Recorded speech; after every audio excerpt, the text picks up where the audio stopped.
राज्यभरात सध्या महापालिकेत उमेदवारी नाकारल्यानं इच्छुकांचा उद्रेकाच्या बातम्या समोर येत आहेत। संभाजीनगरमध्ये तर काल दिवसभर हाय व्होल्टेज ड्रामा पाहायला मिळाला। अनेक इच्छुकांनी तिकीट न मिळाल्यानं बंडखोरी करत इतर पक्षात प्रवेश करत निवडणूक रिंगणात ते उतरले। सर्वांकडून कुटुंब आणि कार्यकर्त्यांच्या भावनेचा आधार ठेवत हा निर्णय घेतल्याचा दावा करण्यात आला।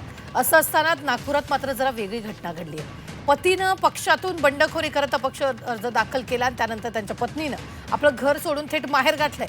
हा प्रकार घडलाय नागपूरच्या भाजपच्या माजी महापौर अर्चना डेहनकर यांच्या कुटुंबात। त्यांचे पती विनायक डेहनकर यांनी वॉर्ड क्रमांक 17 मधून पक्षाचं तिकीट मागितलं होतं, परंतु तिकीट न मिळाल्यानं त्यांनी पक्षाचा राजीनामा देत अपक्ष अर्ज दाखल केला। त्यामुळे नाराज झालेल्या माजी महापौर अर्चना डेहनकर यांनी थेट आपलं माहेर गाठलंय। दरम्यान घरात परस्पर विरोधी भूमिका नको म्हणून आपणच बायकोला 8 ते 10 दिवसांसाठी माहेरी पाठवलं असल्याचा दावा विनायक डेहनकर यांनी केला।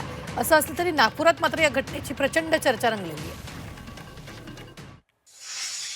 त्यांनी पण आपल्याला समजवण्याचा प्रयत्न केला की पक्षाचे तुम्ही इतके निष्ठावान कार्यकर्ते, तुमच्यामुळे मी राजकारणात आलेली आहे, तुमच्यामुळे मला 2दा नगरसेवक बनता आलं, तुमच्यामुळे मला महापौर बनता आलं, पक्षाने सगळं काही दिलं, आपल्याला इज्जत दिली, मान दिला, सन्मान दिला, सगळं काही दिलं। परंतु मला यावेळेला इतकं हर्ट झालं आहे की कोणत्याही कार्यकर्त्याचा, मूळ कार्यकर्ता जो आहे इथे काम करणारा, त्याचा विचार झाला नाही। याच्यासाठी माझी नाराजी आहे पक्षावर आणि मी अपक्ष लढणार। त्यांनी समजवायचा प्रयत्न केल्यानंतर केला ना, माझ्याशी समजवण्याचा प्रयत्न केला आणि मी म्हटलं की बा मी कुठे नाही आलोय तर 2-2 गोष्टी याच्यावरून असेल। म्हटलं बा तू सध्या निवडणुकी होईपर्यंत आपल्या भावाकडे जा, ते शांततेने ना मला माझं काम करू दे। माझ्यासोबत जनता पण आहे, कार्यकर्ते पण आहे आणि सगळ्यांची इच्छा आहे की मी लढावं, उमेदवारी अर्ज मागे घेऊ नये, अशी अनेकांची इच्छा आहे। नाही माहेरी गेल्या म्हणजे तुम्हाला समजवण्याचा प्रयत्न नाही, नाराज होऊन म्हणजे रोज रोज वाद कशाला? मी येणार, काही गोष्टी सांगणार की माझ्यासोबत असं घडलं तसं घडलं, त्याच्यापेक्षा ते हर्ट होण्यापेक्षा मी नेहमी तेच अजून उदाहरण ऐकण्यापेक्षा ठीक आहे 8 दिवस जाऊ नये। म्हणजे तसंही 35 वर्षामध्ये माझी मिसेस कधीही माहेरी गेली नाही आजपर्यंत, एक रात्री सुद्धा ती माहेरी नाही राहिली। परंतु या कारणाने मीच तिला पाठवलं आणि तिची पण इच्छा होती की ठीक आहे बाबा मी जाऊ नये। तर या संदर्भात चर्चा करण्यासाठी आमच्या प्रतिनिधी अमर कानेंसोबत स्वतः माजी महापौर अर्चना डेहनकर ह्या जोडल्या गेलेल्या आहेत। थेट जाऊयात अमरकडे। अमर, स्वतः अर्चना डेहनकर तुमच्या सोबत आहेत, काय त्यांचं मत आहे? त्या माहेरी का गेल्या आहेत की त्यांना त्यांच्या पतीनं पाठवलेलं आहे? काय नेमकं सुरू आहे? खरं आपण त्यांच्याकडनं जाणून घेऊया। खरं तर प्रचाराची रणधुमाळी त्या प्रभाग क्रमांक 17 मध्ये प्रचार करताना दिसल्या पाहिजे होत्या, पण त्या मनीष नगरला आत्ता दिसत आहे। अर्चनाताई, आत्ता तुम्ही थेट माहेरी निघून आल्या। खरं तर गणेशपेठ प्रभाग क्रमांक 17 मध्ये अपेक्षित होत्या, आत्ता तुम्ही मनीष नगरला दिसता। काय नेमकं घडलं घरी की तुम्हाला माहेरी यावं लागलं? नाही, संपूर्ण महाराष्ट्रामध्येच महानगरपालिकेच्या निवडणुका होऊ घातलेल्या। खरं तर 9 वर्षानंतर आम्ही ज्याची वाट बघत होती त्या निवडणुका आता होऊ घातलेल्या आहे। परंतु जी काही आता निवडणुकीच्या आधी म्हणजे भारतीय जनता पक्षाच्या जेवढ्याही कार्यकर्त्यांनी पदाधिकाऱ्यांनी तिकीट मागितल्या, खरं तर त्यांचा तो अधिकार आहे की निवडणुकीच्या आधी आपली आपली बाजू ठेवणं, उमेदवारी मागणं हा कार्यकर्त्यांचा अधिकार आहे। त्या पार्श्वभूमीवर माझे पती म्हणजे माझे पती जरी ते असले तरी तेही भारतीय जनता पक्षाचे अनेक वर्षाचे कार्यकर्ते पदाधिकारी आहेत। त्यांनी तिकीट मागितलं। तिकीट मागितल्यानंतर जे काही समीकरणं असतील राजकीय किंवा पक्षश्रेष्ठींचा, पार्लमेंटरी बोर्डाचा जो काही निर्णय झाला त्या निर्णयामध्ये त्यांना डावलण्यात आलं आणि त्यांनी फॉर्म भरण्याचं, अपक्ष फॉर्म भरण्याचं ठरवलं। खरं तर काही राजकीय पक्ष पण आले त्यांच्याकडे, पण त्यांनी त्याचा स्वीकार नाही केला। अपक्ष भूमिका घेऊन त्यांनी फॉर्म भरण्याचं ठरवलं।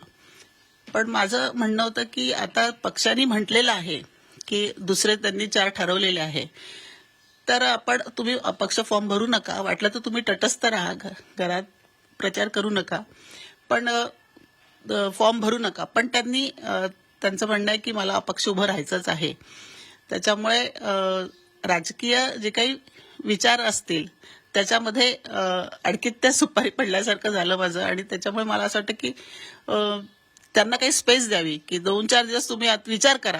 म्हणजे शेवटपर्यंत मी हेच त्यांना समजवण्याचा प्रयत्न केला की तुम्ही अपक्ष उभे राहू नका, ज्या विचारधारेने आपण वाढलेलो आहे, ज्या पक्षात आपण काम करतो आहे, त्या पक्षाला हे म्हणजे अजिबातच हे जे खरं तर निष्ठा मी त्यांच्याकडनं शिकलेली आहे की पक्षासोबत कशा पद्धतीने काम करायचं. माझ्या माहेरी तर काही असं बॅकग्राऊंड नव्हतं राजकीय.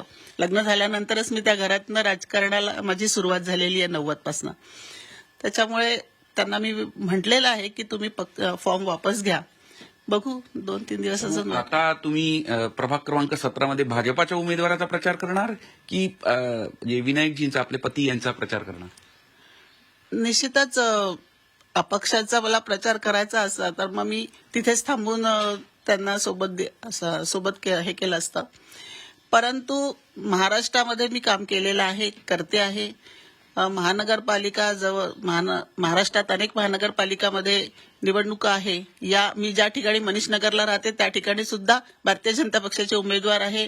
या ठिकाणी माझी ओळख समाजाचे लोक आहेत. त्या ठिकाणी जाऊन मी प्रचार करेन जर तशी वेळ आली तर. पण त्यानंतर तुमचा संपर्क, कारण की ही नाराजी अगदी कुटुंबात पक्षनिष्ठा पुढे तुम्ही पतीहून नाराज होऊन माहेरी आल्या, ही प्रचंड खळबळ उडाली आहे संपूर्ण घटनाक्रमानंतर.